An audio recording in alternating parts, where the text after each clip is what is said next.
진정한 사랑의 관계란 무엇입니까? 두 사람이 단지 말뿐만 아니라 심사고려하듯 모든 생각 등 각 방면에서 매우 투명하여 상대방이 내가 무슨 생각을 하는지 아는 것입니다. 만약 상대방이 내 속에 어떤 마음이 있는지 모른다면 그 관계는 문제가 있는 것입니다. 그러나 참사랑은 매우 투명하며 양방이 매우 분명합니다. 이 사랑의 관계는 사귐이며 진정한 대화의 관계이기 때문입니다. 이러한 소통 가운데서는 분명하고 투명하게 상대방에게 알게 하며 상대방에게 알리지 않는 것이 하나도 없습니다. 이러한 매우 투명한 사랑의 관계 안에서는 양방이 서로 온전히 열려 있고 분명하게 형용하고 표현하기에 이것이 바로 매우 만족스럽고 매우 아름다운 온전한 사랑의 관계입니다. 그러나 사람 안에 이러한 온전한 사랑의 관계는 자주 지속되지 못하고 이렇게 온전하지 못할 때 자주 충돌하며 많은 괴로움이 있습니다. 왜냐하면 자기조차 자기가 생각하는 것이 무엇인지 모르고 심지어 자기가 추구하는 것이 무엇인지조차 자기도 모르기 때문입니다. 하나님은 히브리서의 메시지를 통해 우리에게 말씀하십니다. 하나님은 우리를 구원하시려 하며 우리를 그의 온전한 사랑 안으로 데려가려 하십니다. 그의 온전한 사랑은 우리로 하여금 그와 온전한 사랑의 관계 안에 있는 안식에 들어가게 합니다. 에덴 동산의 아담은 하나님의 말씀을 거절했고 하나님의 말씀에 아멘하며 순종하지 않았습니다. 그 결과는 그 자신이 하나님 앞에서 무서워하게 된 것입니다. 그 자신이 이미 하나님의 말씀을 어겼기에 하나님의 말씀이 그 안에서 자신의 만족과 기쁨이 되지 못했고 그 자신이 이미 하나님의 말씀과 큰 충돌이 생겼습니다. 결국 그는 무서워하여 하나님 앞에서 도망쳤습니다. 그는 숨어버렸고 자신을 감추었습니다. 그러나 하나님은 도리어 그를 찾으십니다. 사람은 모두 이와 같습니다. 그래서 사람에게는 진정한 안식이 없습니다. 그러나 하나님은 그의 아들 예수 그리스도를 통해 회복시키려 하시며 나를 다시 하나님의 말씀 앞으로 데려가 그와 온전한 사랑의 관계인 안식 안으로 들어가게 하십니다. 그래서 앞선 메시지에서 끊임없이 안식을 강조하며 하나님의 백성을 위해 진정한 안식이 남았다고 한 것입니다.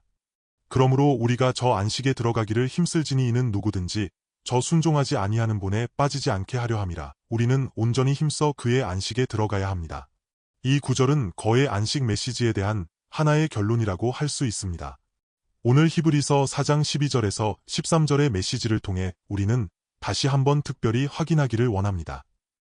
하나님의 말씀은 살아있고 활력이 있어 좌우의 날선 어떤 검보다도 예리하여 혼과 영과 및 골절과 골수를 찔러 쪼개기까지 하며 또 마음의 생각과 뜻을 판단하나니 지으신 것이 하나도 그 앞에 나타나지 않음이 없고 우리의 결산을 받으실 이의 눈앞에 만물이 벌거벗은 것 같이 드러나느니라. 방금 말했듯이 이 안식의 메시지는 앞에서 이미 매우 충분하고 분명하게 선포되었습니다. 마치 이 메시지가 끝난 후에 갑자기 하나님의 말씀은 살아있고 활력이 있다라고 하니 이 안식과 그의 구원이 하나님의 말씀과 무슨 상관이 있나 생각할 수 있습니다. 그렇다면 이 안식의 메시지가 이미 끝나고 다른 메시지로 들어가는 것입니까? 사실 그렇지 않습니다. 이 말씀을 통해 다시 한번 강조하는 것으로서 당신은 진정으로 그의 안식의 생명에 들어가면 어떻게 되겠습니까? 당신은 시도해 보았습니까? 당신은 정말 그의 안식에 들어갔습니까? 당신은 정말 하나님 나라의 이 안식을 누리고 있습니까? 이 몇 구절을 통해 우리는 확인하고 분별할 수 있습니다. 그의 말씀은 매우 분명하며 또한 매우 논리적이고 불필요한 배치가 없기 때문입니다. 하나님의 말씀은 함부로 주어지는 것이 아니라 매우 분명합니다. 나와 하나님의 관계에서 안식은 어디에 있습니까? 나와 하나님의 관계 안에서 나는 죄인의 위치 자아의 어둠과 사망의 위치에서 그의 생명, 그의 안식으로 구원받아 옮겨졌습니다. 그런 다음 나는 그의 안식에 들어가 그의 안식을 누려야 합니다. 그렇다면 나는 어떻게 나와 하나님의 관계를 분명히 확인할 수 있습니까? 나는 어떻게 하나님의 관계를 확인하고 충분히 누릴 수 있습니까?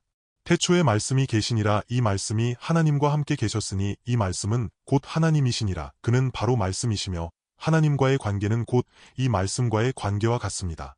내가 하나님과 온전히 연합하고 하나님과 하나됨은 내가 하나님의 말씀과 온전히 하나됨을 의미합니다. 이 말씀이 나의 생각과 뜻과 사상, 이 모든 것과 연합하는 것입니다. 서두 부분에서 말했었습니다. 참사랑은 나의 사상, 나의 이념, 나의 뜻, 이 모든 것이 상대방과 하나가 되는 것이며 또한 상대방에게 투명한 것입니다. 양방이 모두 충분히 이 사상과 생각을 공유하기에 두 사람의 관계는 매우 통하고 두 사람의 소통 또한 매우 원활합니다. 그래서 하나님은 나를 이러한 사랑의 관계 가운데로 데려가려 하십니다. 하나님은 왜 하나가 되셨습니까? 왜 그분은 참되고 영원한 사랑의 관계입니까? 그의 말씀, 그의 뜻, 그의 마음이 온전히 하나이기 때문입니다. 그래서 하나님은 이 관계를 매우 누리십니다. 하나님은 또한 우리를 구원하시려 하며 우리를 그와 그의 말씀과 온전히 하나 되는 관계 안으로 데려가려 하십니다. 우리는 다시 확인하겠습니다. 안식이 무엇입니까? 바로 하나님의 말씀과 온전한 관계를 갖는 것입니다. 그래서 내가 그의 말씀에 아멘하며 순종할 때 나 자신의 사욕이 없고 나 자신의 추구가 없으며 나 자신의 생각이 없게 됩니다. 그의 말씀, 그의 뜻, 그의 마음이 내가 좋아하는 것이 됩니다. 그러므로 그의 구원은 나를 이러한 생명 관계 안으로 이러한 그의 말씀과 온전히 연합하는 관계 안으로 데려가시는 것입니다. 주님이 이 땅에서 사셨을 때 바로 이렇게 사셨기 때문입니다. 나는 아버지의 명령이 영생인 줄 아노라 내가 왔나이다. 주의 뜻을 행하려 하나이다. 그러므로 주 예수님은 그의 육신이 이 땅에서 사셨을 때 어떠한 자신의 사욕이나 자신이 하려는 일이나 자신의 부담이 없으셨습니다. 그러므로 주 예수님은 자신의 압박이나 짊어져야 하는 무거운 짐이 없었습니다. 아버지의 뜻, 아버지의 마음, 아버지의 명령이 내가 사는 진정한 의미이고 아버지의 말씀이 바로 나의 생명입니다. 라고 하셨습니다. 이것이 영생이며 주님은 이렇게 사셨습니다. 하나님의 말씀에는 능력이 있고 하나님의 말씀에는 권세가 있습니다. 모든 일이 그의 마음을 따라 그의 뜻을 따라 그의 말씀을 따라 성취됩니다. 그렇다면 사람이 괴로운 원인은 무엇입니까? 나의 많은 생각, 나의 뜻, 나의 계획이 성취되지 않고 모든 일이 내 뜻대로 되지 않기에 괴로움과 압박을 느끼는 것입니다. 그러나 모든 일이 내 뜻대로 되고 내가 생각하는 것이 다 성취된다면 그것은 큰 일일 것입니다. 죄인의 생명과 죄인 안의 추구, 자신의 뜻, 자신이 원하는 계획은 온전히 성취될 수 없기 때문입니다. 그러나 하나님의 뜻, 하나님의 말씀은 모두 성취됩니다. 그러므로 주 예수님은 자신의 무거운 짐을 짊어질 필요가 없으셨습니다. 그래서 주님이 이 땅에 계실 때 그렇게 가벼우셨던 것입니다. 왜냐하면 이 모든 것이 하나님이 그의 뜻을 따라 그의 말씀으로 지으신 것이며 이 땅의 모든 일들이 하나님의 뜻을 따라 하나님의 말씀대로 성취되기 때문입니다. 성경에 기록되기를 하나님의 말씀대로 다 성취되었다고 하셨습니다. 그러므로 주님은 자신을 하나님의 말씀대로 진행되는 위치에 두셨기에 그는 매우 안전하고 만족하며 안식하셨습니다. 하나님의 구원은 바로 나를 주님의 이 생명의 위치로 데려가는 것입니다. 그래서 오늘 하나님 아버지는 이 메시지를 통해 이 말씀을 통해 우리에게 말씀하십니다. 우리가 진정으로 구원받은 생명, 진정으로 그의 안식에 들어가는 것이 무엇인지를 말입니다. 하나님의 말씀은 살아있고 활력이 있어 좌우의 날선 어떤 검보다도 예리하여 혼과 영과 및 관절과 골수를 찔러 쪼개기까지 하며 또 마음의 생각과 뜻을 판단하나니. 하나님의 말씀이 살아있다는 것은 하나님의 말씀이 생생히 살아있다는 의미입니다. 베드로전서에서도 썩지 아니할 씨로 된 것이니 살아있고 항상 있는 하나님의 말씀으로 되었느니라 하였습니다. 말씀은 살아있으며 항상 우리와 함께 있습니다. 그는 살아계시며 영원히 우리와 함께 하시는 하나님 자신입니다. 활력이 있다는 의미는 무엇입니까? 매우 유용하다는 것입니다. 번역상으로는 이렇게 말합니다. 매우 효능이 있어 모든 좌우의 날선 검이나 칼보다 더 빠르고 더 예리하여 심지어 혼과 영, 관절과 골수를 찔러 쪼개기까지 한다는데 이것은 무슨 뜻입니까? 우리 사람의 관계 안에서는 내게 어떤 마음이 있는지 상대방은 모릅니다. 어떤 이는 말합니다. 그 사람 뼛속에 무엇이 있는지, 그 사람 뱃속에 무엇이 있는지 사람은 측량할 수 없고 사람은 이 뼛속의 사상 혹은 뱃속에 무엇이 있는지 바꾸거나 영향을 줄 수 없습니다. 그러나 하나님의 말씀은 모든 좌우의 날선 검보다 예리하여 나의 내면 모든 부분과 틈새로 들어가 잘라낼 수 있으며 심지어 관절과 골수를 찔러 쪼개기까지 하며 마음의 생각과 뜻을 판단합니다. 그는 모두 풀어낼 수 있고 모두 알고 계십니다. 의사의 손에 든 수술칼은 사람을 고칠 수 있으며 매우 예리하여 사람의 상처나 몸을 가를 수 있습니다. 의사는 심지어 몸에 칼을 대어 사람을 치료합니다. 그러나 아무리 뛰어난 의사라도 환자를 온전히 쪼갤 수는 없습니다. 그가 환자 마음속의 생각과 뜻을 찔러 쪼개어 판단할 수는 없습니다. 그가 환자에게 개두 수술을 하여 대뇌를 열어도 판단할 수 없으며 설령 판단한다 해도 환자를 변화시키거나 치료할 수는 없습니다. 우리 사람은 타락한 후 이 세상의 거짓말 사탄의 거짓말에 세뇌되어 모두 사탄의 거짓말 육체와 세상, 그리고 이 세대의 풍속에서 온 많은 사상 많은 뜻에 사로잡혀 있습니다. 사람 안의 사상은 자주 오염되어 있고 이러한 것들에 이미 세뇌되었다고 할 수 있습니다. 그러나 하나님의 말씀이 들어오기 시작하면 이 말씀은 나를 머리부터 발끝까지 온전히 찔러 쪼개어 내 마음의 생각과 뜻을 판단하고 풀어낼 수 있습니다. 그의 말씀이 나를 치료하기 시작하고 나를 깨끗하게 하는 것입니다. 먼저 나를 깨끗하게 치료하여 깨어나게 하고 내가 더 이상 과거 죄인의 마음과 사고 속에 머물지 않게 하며 내 안에 아들의 마음으로 충만하게 하십니다. 그것은 내가 말씀에 붙잡혔기 때문이며 이 하나님의 말씀이 바로 주 예수 그리스도의 생명이기 때문입니다. 그는 포도나무요 우리는 가지입니다. 주님의 생명은 바로 하나님의 말씀, 하나님의 마음입니다. 성령에 의해 계시되고 감동되어 우리는 끊임없이 그의 말씀에 아멘하는 법을 배우기 시작하며 우리가 하나님의 아들로서 하나님 아버지께 아멘 그렇습니다. 당신의 말씀이 바로 나의 생명입니다. 내가 왔나이다. 주의 뜻을 행하려 하나이다라고 하게 합니다. 그래서 사단의 과거 수많은 거짓말과 육체의 수많은 거짓말이 더 이상 우리를 이길 수 없습니다. 우리는 이미 거듭났고 옛자아의 생명에서 돌아섰습니다. 우리는 하나님의 아들을 영접했고 하나님의 말씀의 생명을 영접했습니다. 우리에게서 아들의 생명이 온전히 나타나기 시작할 것이니 이것이 구원입니다. 이렇게 시작하면 우리는 가벼워집니다. 자아의 압박이 없습니다. 자신의 무거운 짐이나 자신의 사상, 자신이 하고 싶은 일이 없고 모두 하나님 아버지의 뜻, 곧 그의 마음의 일들 뿐입니다. 주님이 이 땅에 계셨을 때와 같습니다. 내가 왔나이다. 내가 살아서 당신의 뜻을 행하려 하나이다. 라고 말씀하시는 것처럼 말입니다. 어떠한 자신의 중담이나 자신의 압박도 없기에 우리는 그분 앞에서 열려 있으며 자유할 수 있습니다. 죄인은 자주 숨습니다. 왜냐하면 자기 마음의 생각이 있어 직면하기 싫어하고 열어 보이기 싫어하기에 참된 자유가 없습니다. 그러나 13절에 말씀하시기를 지으신 것이 하나도 그 앞에 나타나지 않음이 없고 우리의 결산을 받으실 이의 눈앞에 만물이 벌거벗은 것 같이 드러나느니라 하셨습니다. 즉 하나님의 말씀은 마치 거울과 같아서 그는 빛이시고 거울이시니 그분 앞에서 전부 드러나고 열려집니다. 지으신 것이 하나도 그 앞에 나타나지 않음이 없습니다. 모두 그분이 지으셨기에 그분은 다 아십니다. 만물이 모든 것이 우리와 관계 있는 주님 눈앞에 있습니다. 우리가 지금 말씀과 맺는 관계는 모두 벌거벗은 것 같이 드러나 있으니 우리는 하나님 앞에서 담대합니다. 의미는 그의 말씀이 온전히 부어지고 그의 말씀이 나를 온전히 씻기시며 그의 말씀이 나를 온전히 치료하시고 그의 말씀이 나를 온전히 새롭게 하시어 어떠한 얼룩도 없고 어떠한 자아 육체의 사욕도 없이 그분 앞에서 그가 기뻐하시는 모습으로 매우 투명하다는 것입니다. 어떠한 오점도 없고 어떠한 어둠과 죄도 없으니 아버지 나의 모든 것을 당신이 아십니다라고 합니다. 다윗이 말했습니다. 당신은 내가 생각하는 모든 것을 아십니다. 이렇게 하나님 앞에서 그의 말씀 앞에서 온전히 투명합니다. 나의 죄인의 생명이 만약 투명하다면 그분 앞에 온전히 드러나면 무서워서 도망치고 싶을 것입니다. 그러나 하나님의 아들은 무서워하는 것이 아니라 이 관계를 누립니다.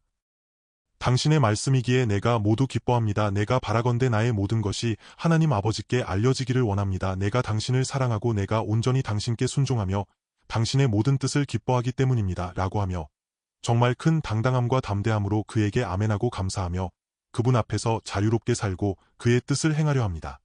이것이 얼마나 자유롭고 누리는 생명입니까? 이것이 바로 진정한 안식의 생명입니다.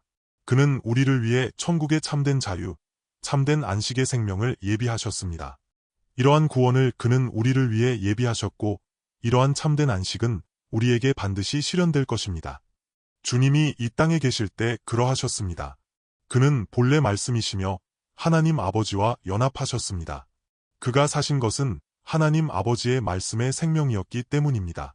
그가 이러한 생명을 나에게 주셨으니 이것이 그의 구원이며 또한 그의 사랑입니다. 그러나 내가 여전히 나 자신을 온전히 드리지 않고 내가 여전히 내 안에 머물러 있으며 내가 여전히 나 자신의 이 일부분을 붙들고 있다면 당신은 숨길 수 없습니다.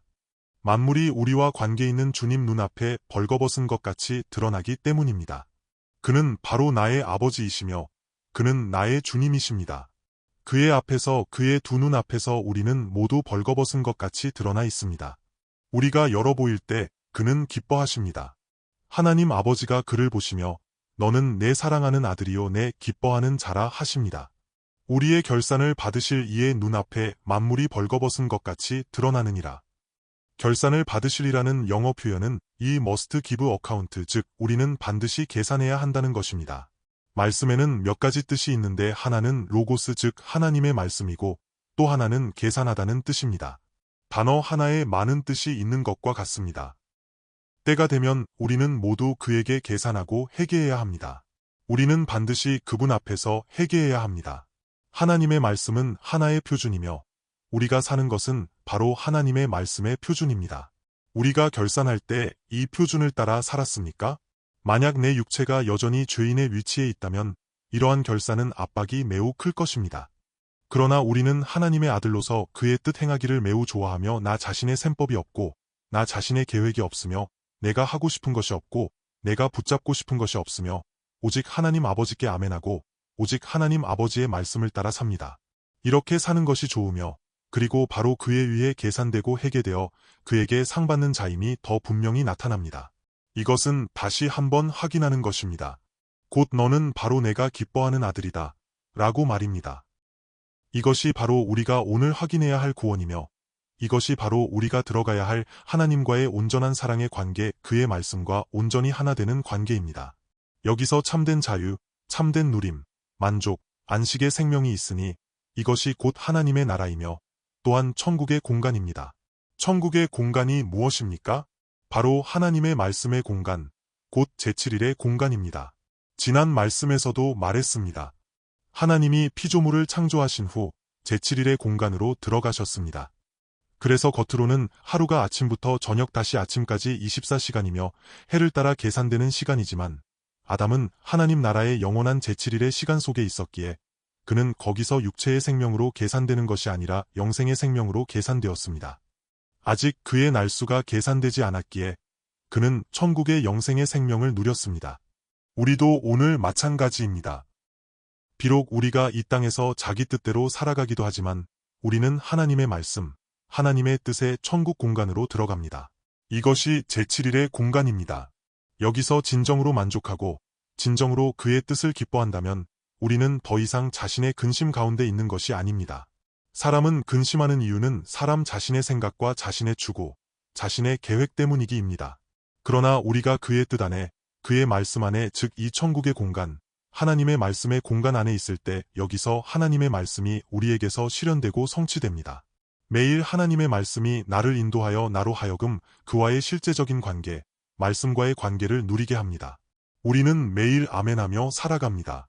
그래서 우리는 더 이상 무거운 짐과 압박이 없으며 진정한 천국의 안식을 누립니다. 이것이 바로 그가 우리를 사랑하셔서 우리를 위해 예비하신 안식입니다. 우리는 얼마나 감사한지요. 우리 함께 기도하겠습니다.